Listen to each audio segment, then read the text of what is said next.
आप सभी का बहुत बहुत स्वागत है। हम इस सेशन में डिस्कस करेंगे ईवीएस के इम्पोर्टेंट क्वेश्चंस को जो कि ऑनलाइन एग्जाम में ऑलरेडी पूछे जा चुके हैं। यहाँ पर हम बैक टू बैक ईवीएस के सीरीज़ को लाएंगे, इसलिए चैनल पर पहली बार आएँ तो सब्सक्राइब करके बेल आइकन दबा लीजिएगा। अगर आपको हमारे टेलीग्राम चैनल से जुड़ना है तो आप डिस्क्रिप्शन में लिंक दिया हुआ है, आप जुड़ सकते हैं। और आपको सीटेट का कंप्लीट नोट्स चाहिए तो आप ₹99 पे करके आप ले सकते हैं। आपको क्या करना है, आप नीचे दिए गए व्हाट्सअप नंबर पे मुझे मैसेज कर सकते हैं, बाकी आगे की डिटेल आपको व्हाट्सअप में ही बता दी जाएगी। तो चलिए क्वेश्चन को देखते हैं। सबसे पहला क्वेश्चन हमारा है वर्ली जनजाति। वर्ली जनजाति द्वारा एक वर्ली आर्ट किया जाता है जो कि बहुत ही सुप्रसिद्ध है, जो कि बनती है तो यह किस चीज़ से बनती है ये आपको बताना है।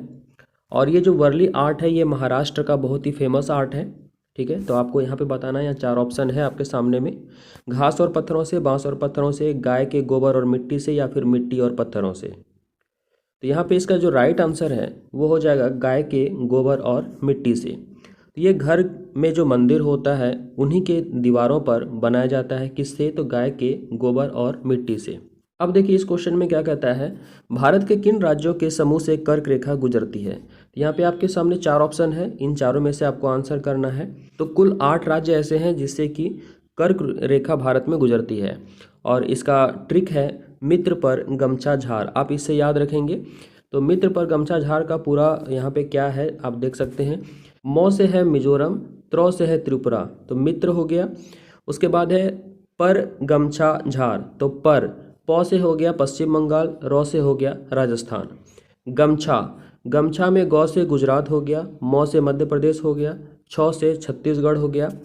उसके बाद है झार, झार से हो गया आपका झारखंड। तो इसको याद रखिएगा इस ट्रिक को।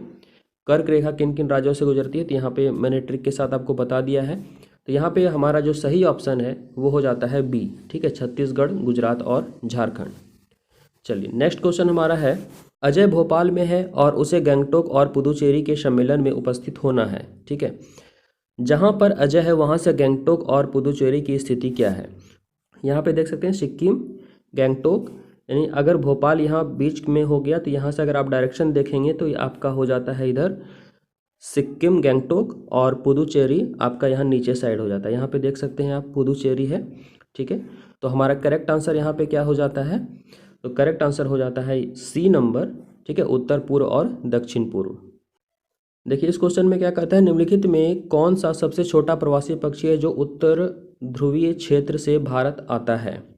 तो यहाँ पे 4 ऑप्शन है, इसमें से राइट आंसर आपका हो जाएगा छोटी जलरंक, यानी लिटिल स्टिंट। ठीक है, यहाँ पे प्रवासी पक्षी की बात हो रही है, सबसे छोटा प्रवासी पक्षी। ठीक है, इस चीज़ को जरूर आप फोकस करें। चलते हैं नेक्स्ट क्वेश्चन।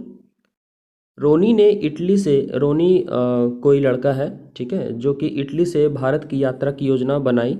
उसने मित्रों से वहाँ से इटालियन चीज़ जैसे कि पनीर लाने के लिए कहा।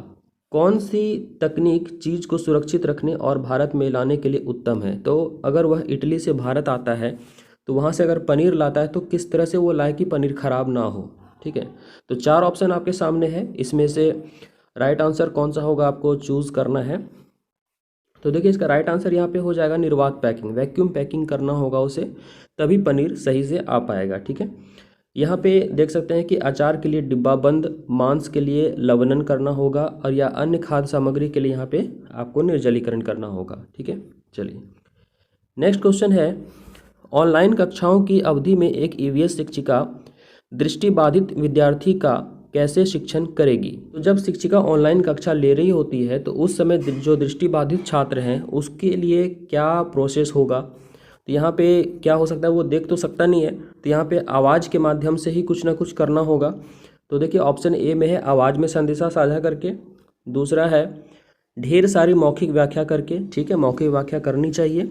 उसके बाद है सहपाठी के द्वारा व्याख्या, जो पीयर एक्सप्लेनेशन होता है, उसके जो मित्र होते हैं उनके साथ व्याख्या हो सकता है। उसके बाद फिर है ठोस अनुभवों का उपयोग करना।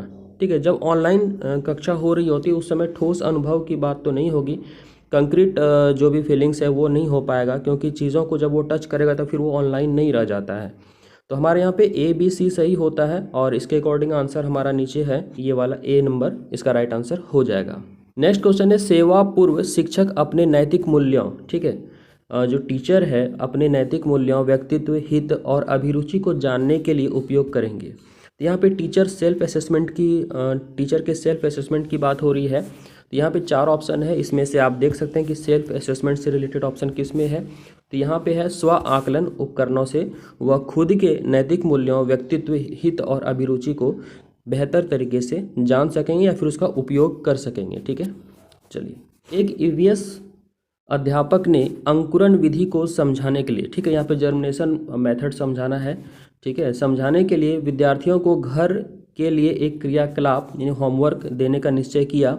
निम्नलिखित में से सबसे उपयुक्त क्रियाकलाप कौन सा है? किस तरह का होमवर्क दिया जाएगा ताकि ज़्यादा सबसे अप्रोप्रिएट होगा? किस चीज़ को समझाने के लिए? तो अंकुरण विधि को समझाने के लिए। तो यहाँ पे 4 ऑप्शन है।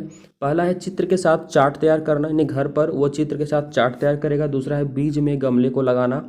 उसके बाद मूंग से अंगूर को निकलते हुए देखना। उसके बाद है वीडियो क्लिप देखना। देखिए, जब बच्चे को घर पर होमवर्क करने के लिए दिया गया है तो सबसे बेटर यहाँ पे क्या होगा कि अगर मूंग दाल है, ठीक है, तो मूंग को अंकुर निकलते हुए अगर वह देखता है तो ज़्यादा वो कंक्रीट फील करेगा, यानी ज़्यादा ठोस अनुभव उसे मिलेगा। ठीक है, तो सबसे बेस्ट ऑप्शन यहाँ पे हमारा हो जाता है कौन सा? तो सी हो जाता है। अब देखिए इस क्वेश्चन में क्या कहता है, एक ईवीएस के अध्यापिका ने अपने कक्षा 3 के छात्रों को अपनी छत या खुले क्षेत्र में अन्न को कटोरे में रखने के लिए कहा।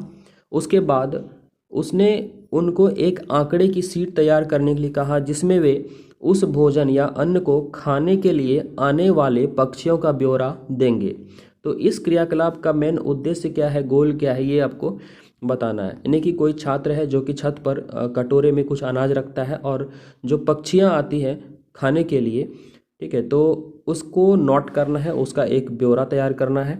ये कहा जा रहा है शिक्षकों के द्वारा छात्रों को। तो इसके पीछे मेन मोटिव क्या है ये बताना है। पहला है छात्रों को घर में व्यस्त रखना। दूसरा है छात्रों को उन पक्षियों के लिए संवेदनशील करना जो कि लुप्त होने की कगार पर है। तो यहाँ पे लुप्त होने से कोई लेना देना इसका है नहीं, इसलिए गलत हो जाता है।